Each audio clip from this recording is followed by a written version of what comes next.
municipal ఇక్కడ చూసుకోవచ్చు municipal mania republic day రోజు ఎన్నికల షెడ్యూల్ విడుదలయ్యే ఛాన్స్ నెలాఖరు నుంచే నామినేషన్లు ఫిబ్రవరి 15 లోపు ప్రక్రియ పూర్తి రిజర్వేషన్ల ఖరారులో మంత్రులు ఎమ్మెల్యేలు ఇళ్ల వద్ద ఆశావాహుల క్యూ ఫిబ్రవరి 1న అమెరికా నుంచి రానున్న సీఎం ఆ వెంటనే జిల్లాల బాట రాష్ట్ర వ్యాప్తంగా మున్సిపల్ మేనియా మొదలైంది పట్టణ పోరుకు రంగం సిద్ధం కావడంతో రాజకీయ వాతావరణం ఒక్కసారిగా వేడెక్కింది వార్డుల వారీగా రిజర్వేషన్లు ఖరారు కావడం ప్రభుత్వం నుంచి స్పష్టమైన సంకేతాలు రావడంతో ఎన్నికల నిర్వహణకు అధికారులు చకచకా ఏర్పాట్లు చేస్తున్నారు రిపబ్లిక్ డే రోజే మున్సిపల్ ఎన్నికల షెడ్యూల్ విడుదలయ్యే అవకాశం కనిపిస్తుందని దానికి తగినట్టుగా నెలాఖరు నుంచే నామినేషన్ల స్వీకరణ ప్రక్రియను ప్రారంభించి ఫిబ్రవరి 15వ తేదీలోపు కౌంటింగ్ సహా మొత్తం ఎన్నికల తంతును ముగించేలా రాష్ట్ర ఎన్నికల సంఘం పక్కా ప్రణాళికను రూపొందించింది ఒకవైపు అధికార యంత్రాంగం ఎన్నికల నిర్వహణలో నిమగ్నం కాగా మరోవైపు మంత్రులు అప్పుడే ప్రచార పర్వంలోకి దిగడంతో మున్సిపల్ ఎలక్షన్ హీట్ మొదలైంది ఏదైతే మున్సిపల్ మేనియా అంటే జిహెచ్ఎంసీ పరిధిలో ఉన్నటువంటి కావచ్చు అలాగే జిల్లాల వ్యాప్తంగా ఉమ్మడి జిల్లాల వ్యాప్తంగా మున్సిపల్ ఎన్నికల్లో కూడా మొదటి విడత ఎన్నికల షెడ్యూల్ ఫిబ్రవరి రిపబ్లిక్ డే రోజే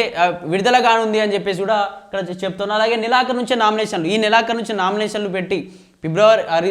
ఏదైతే జనవరి 26న రిపబ్లిక్ డే రోజు దీనికి సంబంధించి ప్రక్రియను విడుదల చేసి ఈ నెలాఖరున జనవరి నెలాఖరున ఖచ్చితంగా ఎప్పుడు ఎన్నికలు ఉండబోతా ఉన్నాయని చెప్పేసి కూడా డేట్స్ కూడా విడుదలయ్యే అవకాశం ఉందని చెప్పేసి దీనికి సంబంధించి ఆశావాహులు ఎక్కడెక్కడ ఎవరు పోటీ చేయాలి ఎవరు టికెట్ని ఆశిస్తూ ఉన్నారు ఎందుకంటే మున్సిపల్ ఎన్నికలు కావచ్చు అలాగే గ్రేటర్ హైదరాబాద్ సంబంధించిన ఎన్నికలు కావచ్చు పార్టీ గుర్తుతో ఉంటారు కాబట్టి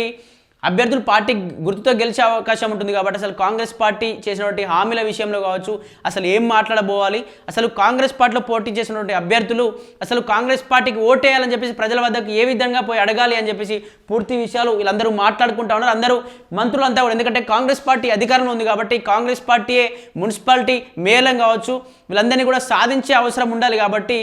చైర్మన్ మేలు మొత్తం కాంగ్రెస్ పార్టీ వాళ్ళే కావాలి కాబట్టి ఎందుకంటే కాంగ్రెస్ పార్టీ అధికారుల ముందు కాంగ్రెస్ పార్టీకి కాకుండా బీఆర్ఎస్ పార్టీకి బీజేపీకి ఈ మేయర్లు చైర్మన్లు దక్కితే కాంగ్రెస్ పార్టీకి ప్రజాదరణ తగ్గుతుంది కాబట్టి ఖచ్చితంగా